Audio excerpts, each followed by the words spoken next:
Hi everyone, thanks so much for tuning into Sims Workshop. I hope you're all having a wonderful day. So, today we're going to be reviewing Starling House by Alix Harrow. This was my virtual book club pick that I host on Discord, Storygraph, and bookclubs.com. I liked it. I didn't love it as much as I've loved, like Once and Future Witches. Oh my god, that book is amazing. And her fractured fairy tales duology. Those are two quick novellas you can read in like an hour. But I still liked it, and the best way I can describe it is as a cozy horror fantasy, if that makes any sort of sense. Like cozy fantasies, sure. Cozy horrors? Not sure I've read something like that before. That's probably why I did like it though, because it was pretty unique in the aspect of the storytelling. And also, it kind of felt like a dream, which is intentional. Reading this book doesn't feel like a fever dream, but it feels like a dream. And that, like I said, it is intentional because the core of the story is the monsters are coming from someone's nightmare. So, it follows three characters. You have Opal, Arthur, and Jasper. And Opal and Arthur are your two point of views that are telling the story.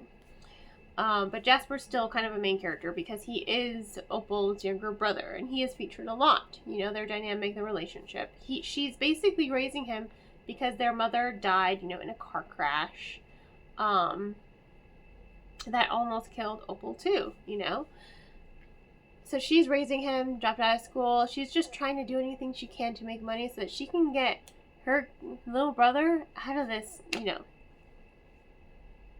dumb town, as she likes to call it. It's, one of those small towns you just want to escape from, right?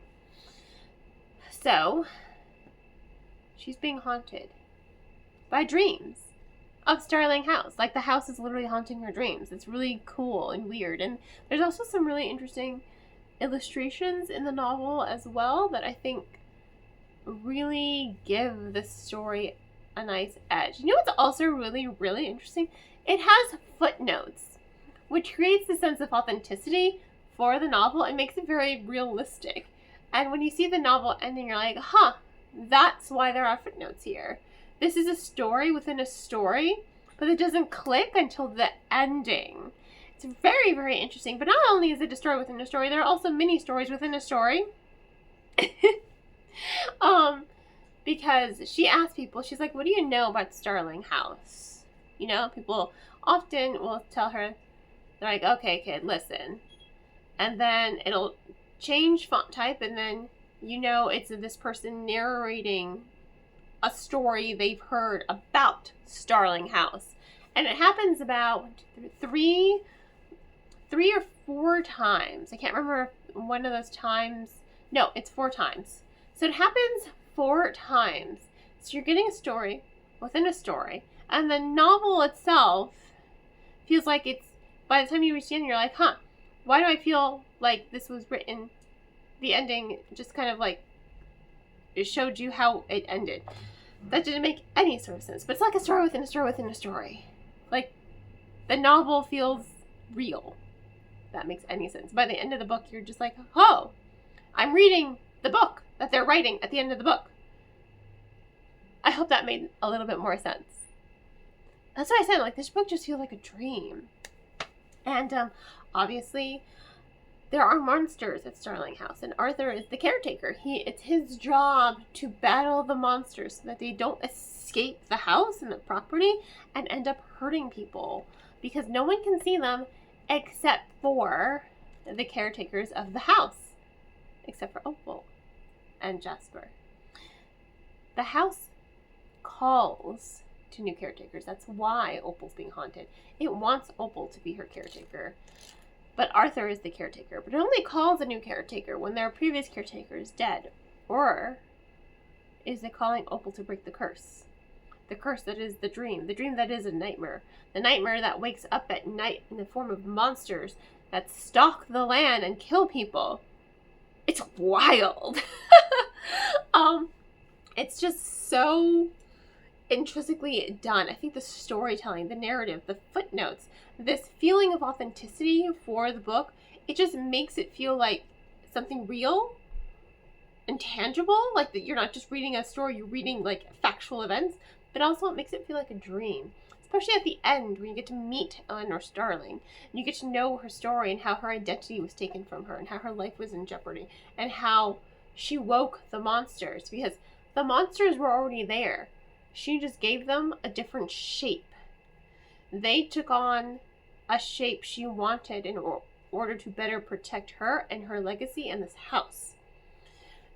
It's so well done. It's so well thought out. I think every single element in the story balances all the other elements. You know what? I did love this book. What am I saying? I didn't love it as much. No, Once and Future Witches is still my favorite, but I do love this book. Now that I'm talking about it, I'm like, you know what? I actually do love this book. Solid 4 stars. It's just so well written.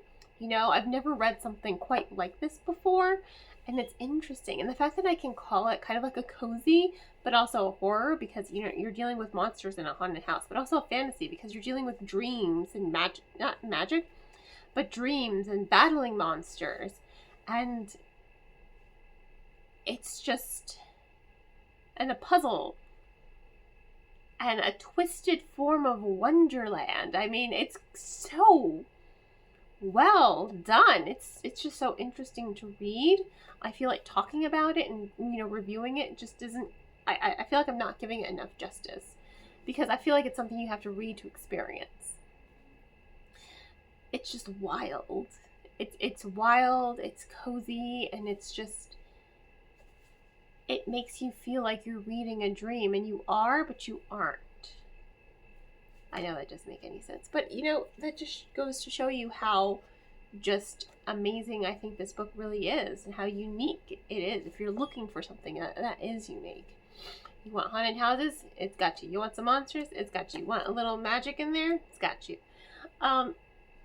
It's just really, really interesting, and I love all the plot twists that, come about, because I didn't see that coming from a mile away. Each of those plot twists caught me off guard, but fit the story. You're like, woo, did not see that coming.